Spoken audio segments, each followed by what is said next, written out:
Google மனிதனின் அன்பான வணக்கங்கள். கேள்வி: என்னுடைய சேனலில் பெரியவர்களுக்கான பாடல்கள், கதைகள், வேடிக்கையான ஷார்ட்ஸ் போன்ற வீடியோக்களை பதிவிட்டு வருகிறேன். ஆனால் அந்த வீடியோக்கள் ரெஸ்ட்ரிக்டட் இல்லை. எனவே எனது சேனலில் குழந்தைகளுக்கான வீடியோக்களையும் பதிவிடலாமா? சுருக்கமாகச் சொன்னால், பெரியவர்களுக்கான சேனலில் சிறியவர்களுக்கான வீடியோக்களை பதிவிடலாமா? யூடியூப் சேனலில் பெரியவர்கள் மற்றும் குழந்தைகளுக்கான உள்ளடக்கத்தை இணைப்பது குறித்த தெளிவுரை. நீங்கள் தற்போது உங்கள் யூடியூப் சேனலில் பெரியவர்களுக்கான பாடல்கள், கதைகள், வேடிக்கையான ஷார்ட்ஸ் போன்ற வீடியோக்களை பதிவிட்டு வருகிறீர்கள். இவை குழந்தைகள் பார்ப்பதற்கானவை அல்ல. ஆனால் கட்டுப்படுத்தப்பட்ட உள்ளடக்கமும் இல்லை. இப்போது நீங்கள் குழந்தைகளுக்கான வீடியோக்களை வெளியிட திட்டமிட்டால் அவற்றை உங்கள் தற்போதைய சேனலில் கலக்காமல் இருப்பது நல்லது.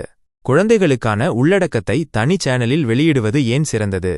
யூடியூபின் குழந்தைகள் பாதுகாப்பு விதிகள் காப்பா. யூடியூப் குழந்தைகள் தொடர்பான தகவல்களை பாதுகாக்கும் காப்பா சட்டத்திற்கு இணங்க கடுமையான விதிகளை கொண்டுள்ளது. ஒரு வீடியோவை நீங்கள் குழந்தைகளுக்கானது மேட் ஃபார் கிட்ஸ் என்று குறிக்கும்போது தானாகவே சில அம்சங்கள் முடக்கப்படும். தனிப்பயனாக்கப்பட்ட விளம்பரங்கள் இருக்காது.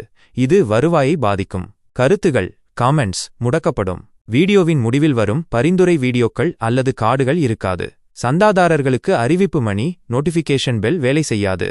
சமூக பிரிவு கம்யூனிட்டி டேப் இருக்காது. சேனல் உறுப்பினர்கள் சேனல் மெம்பர்ஷிப்ஸ் வசதி இருக்காது. இந்த விதிகள் உங்கள் பெரியவர்களுக்கான வீடியோக்களில் இருக்க வேண்டிய அம்சங்களை பாதிக்கும். பார்வையாளர்களின் குழப்பம் மற்றும் அல்கரிதம். யூடியூபின் அல்கரிதம் பரிந்துரைக்கும் அமைப்பு உங்கள் உள்ளடக்கம் மற்றும் பார்வையாளர்களின் ஈடுபாட்டிலிருந்து கற்றுக்கொள்கிறது. நீங்கள் பெரியவர்களுக்கான மற்றும் குழந்தைகளுக்கான உள்ளடக்கத்தை ஒரே சேனலில் வைத்தால் யாருக்கு உங்கள் வீடியோக்களை பரிந்துரைப்பது என்பதில் அல்கரிதம் குழப்பமடையலாம். இது வீடியோக்கள் சென்றடையும் தன்மையை குறைக்கும். உங்கள் பெரியவர்களுக்கான உள்ளடக்கத்தை குழந்தைகளுக்கு காட்டலாம். அவர்கள் ஆர்வமில்லாமல் ஸ்கிப் செய்வார்கள். மற்றும் குழந்தைகளுக்கான உள்ளடக்கத்தை பெரியவர்களுக்கு காட்டலாம். அவர்களும் ஆர்வமில்லாமல் ஸ்கிப் செய்வார்கள். இது உங்கள் ஒட்டுமொத்த பார்வைகளையும் பார்க்கும் நேரத்தையும் வாட்ச் டைம் பாதிக்கும். எதிர்மறையான அனுபவம். பெரியவர்களுக்கான உள்ளடக்கத்திற்காக சந்தா செலுத்தியவர்கள் குழந்தைகள் வீடியோக்களை பார்க்க விரும்ப மாட்டார்கள். மற்றும் குழந்தைகள் உள்ளடக்கத்திற்காக சந்தா செலுத்தியவர்கள் பெரியவர்கள் வீடியோக்களை பார்க்க விரும்ப மாட்டார்கள். இது சந்தா விலகலுக்கு வழிவகுக்கும். சேனலின் அடையாளம் பிராண்ட் ஐடென்டிட்டி. கலவையான உள்ளடக்கத்தை கொண்ட சேனல் அதன் தனித்துவமான அடையாளத்தை நீர்த்துப்போக செய்யலாம். உங்கள் சேனல் எதை பற்றியது, அது யாருக்கானது என்பதை பார்வையாளர்கள் புரிந்துகொள்வது கடினம். தவறாக குறியிடும் ஆபத்து. நீங்கள் குழந்தைகளுக்கானது அல்ல என்று குறித்த உள்ளடக்கம் உண்மையில் குழந்தைகளுக்கானது என்று யூடியூபின் தானியங்கி அமைப்புகள் கண்டறிந்தால் உங்கள் சேனலுக்கு அபராதம் விதிக்கப்படலாம். வருவாய் நிறுத்தம் டிமானிட்டைசேஷன். உங்கள் சேனலில் உள்ள அனைத்து கருத்துகளையும் முடக்குதல் அல்லது சேனல் நீக்கப்படுதல் போன்ற நடவடிக்கைகளும் எடுக்கப்படலாம். குழந்தைகளுக்கான தனி சேனல் உருவாக்க வேண்டுமா? ஆம், நிச்சயமாக. இதுவே சிறந்த வழி. தனி குழந்தைகளுக்கான சேனலின் நன்மைகள். தெளிவான பார்வையாளர் இலக்கு. குழந்தைகளுக்காகவே பிரத்யேகமாக உள்ளடக்கத்தை உருவாக்கலாம். அவர்களின் பார்க்கும் பழக்கவழக்கங்களுக்கு ஏற்றவாறு அதை மேம்படுத்தலாம். மேலும் உங்கள் பெரியவர்களுக்கான உள்ளடக்கத்தை பாதிக்காமல் குழந்தைகளுக்கானது தொடர்பான அனைத்து கொள்கைகளுக்கும் இணங்கலாம். சிறந்த வருவாய். உங்கள் பெரியவர்களுக்கான சேனல் தனிப்பயனாக்கப்பட்ட விளம்பரங்கள் இல்லை என்ற விதியால் பாதிக்கப்படாது.